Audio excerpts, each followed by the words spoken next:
Hello investors, इस video में हम बात करने वाले हैं इंडिया की लीडिंग एपीआई मैन्युफैक्चर करने वाली कंपनी डिवीज लैबोरेटरीज के बारे में। दोस्तों, डिवीज लैब के शेयर में पिछले एक साल में हमें काफ़ी भारी भरकम गिरावट देखने को मिली है और करंट टाइम में कंपनी का शेयर अपने ऑल टाइम हाई से तकरीबन 30% के डिस्काउंट पर ट्रेड कर रहा है। इस गिरावट के पीछे कौन कौन से मेन रीजंस है उसके बारे में इस वीडियो में हम डिस्कस करने वाले हैं।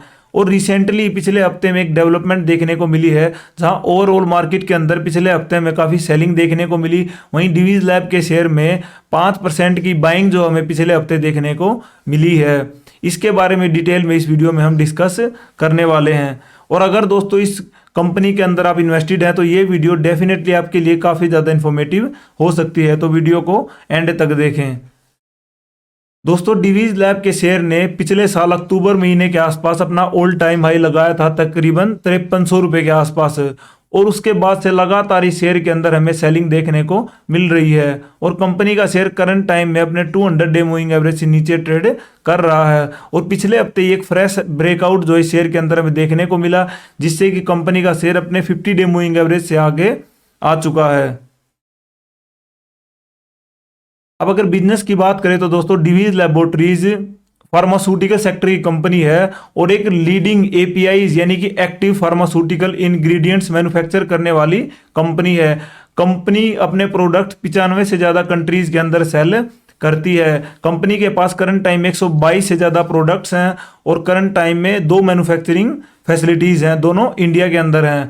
कंपनी को 85% रिवेन्यू जो है एक्सपोर्ट से आता है, यानी सिर्फ और सिर्फ 15% रिवेन्यू जो है कंपनी इंडिया से कमाती है और बाकी टोटली एक्सपोर्ट से।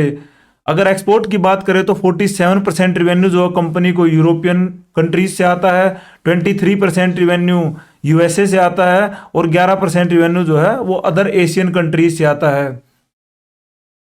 और दोस्तों, यही सबसे बड़ा रीजन था कंपनी के शेयर के अंदर गिरावट का, क्योंकि कंपनी को 47% रिवेन्यू जो है अकेला यानी ऑलमोस्ट आधा रिवेन्यू जो है वो यूरोप से आता है। और यूरोप के अंदर पिछले एक साल के अंदर हमें काफ़ी प्रॉब्लम्स देखने को मिली हैं, जहां यूरोप के अंदर महंगाई जो काफ़ी ज़्यादा बढ़ चुकी है और ओवरऑल यूरोप की इकोनॉमी में एक स्लो डाउन सा करंट टाइम में आ रखा है, जिसकी वजह से डिवीज लैब के रिवेन्यू के अंदर भी हमें इफेक्ट देखने को मिला है। और इन्वेस्टर्स को इसमें बिल्कुल भी घबराने की ज़रूरत नहीं है, क्योंकि दोस्तों ऐसी कंपनियां बहुत कम ही आपको चांस देती हैं अच्छी वैल्यूएशन पर बाइंग करने का।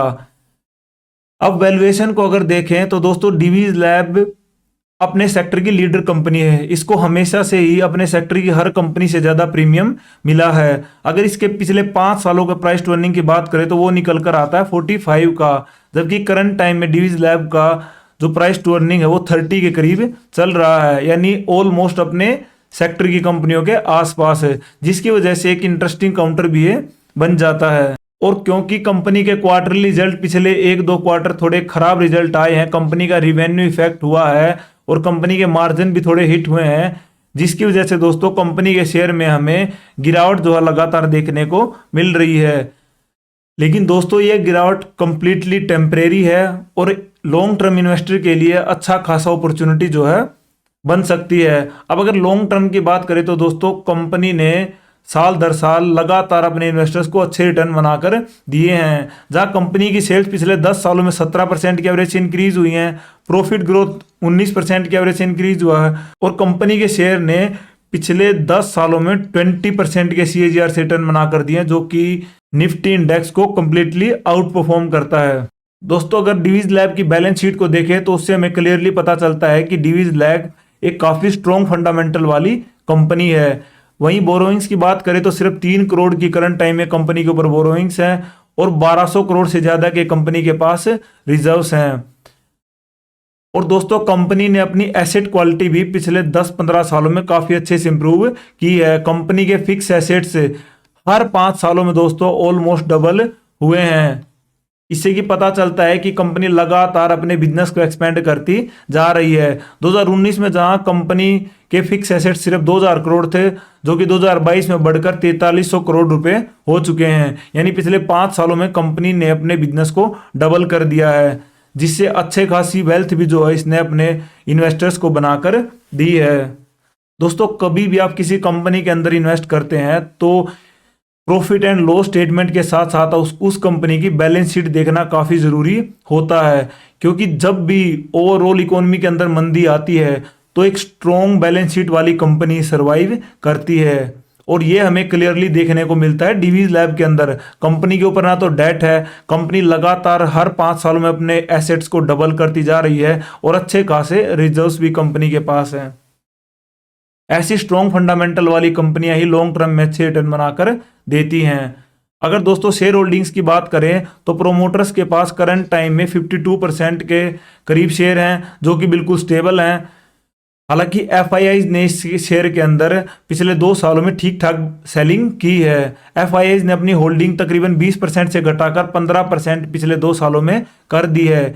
लेकिन दोस्तों एक और चीज इसमें देखने की है कि जहां एफआईआईज ने 5% अपनी होल्डिंग्स घटाई है पिछले 2 सालों में, वहीं दोस्तों डीआईज ने 5% होल्डिंग बढ़ा ली है। एक अच्छी क्वालिटी की कंपनी की यही पहचान होती है। जहां बड़े प्लेयर सेलिंग करते हैं वहीं बड़े प्लेयर छटाक से बाय भी कर लेते हैं अच्छी कंपनी के अंदर। पब्लिक की होल्डिंग की बात करें तो दोस्तों 12% के करीब लगातार जो पब्लिक की होल्डिंग हमें इस कंपनी के अंदर देखने को मिलती है। तो दोस्तों जो लोग इस कंपनी के अंदर इन्वेस्टेड हैं, डेफिनेटली उन्हें इस कंपनी के अंदर इन्वेस्टेड रहना चाहिए। और पिछले हफ्ते जो ब्रेकआउट देखने को मिला है दोस्तों, उसका सबसे बड़ा रीजन ये माना जा रहा है क्योंकि अब जो स्टॉक मार्केट के अंदर गिरावट हुई है वो हुई है चाइना के अंदर जो करंट टाइम में कोरोना पेंडेमिक के केसेस बढ़ रहे हैं उसकी वजह से। अब मान लो अगर कोरोना स्प्लिट होता भी है तो दोस्तों इस कंपनी का रेवेन्यू तो बढ़ने ही वाला है, क्योंकि कंपनी फार्मास्यूटिकल सेक्टर के अंदर ही काम करती है और उसी की वजह से हमें एक ब्रेकआउट भी फ्रेश इस शेयर के अंदर देखने को मिला है। दोस्तों एक कंपनी फंडामेंटली काफ़ी स्ट्रॉन्ग है, काफ़ी स्ट्रॉन्ग इसकी बैलेंस शीट है और लॉन्ग टर्म में डेफिनेटली अच्छे रिटर्न भी बनाकर दे सकती है। तो अगर आपका टारगेट आने वाले 2 से 4 साल का, तो डेफिनेटली एक कंपनी करंट प्राइस से अच्छे खासे रिटर्न बनाकर दे सकती है।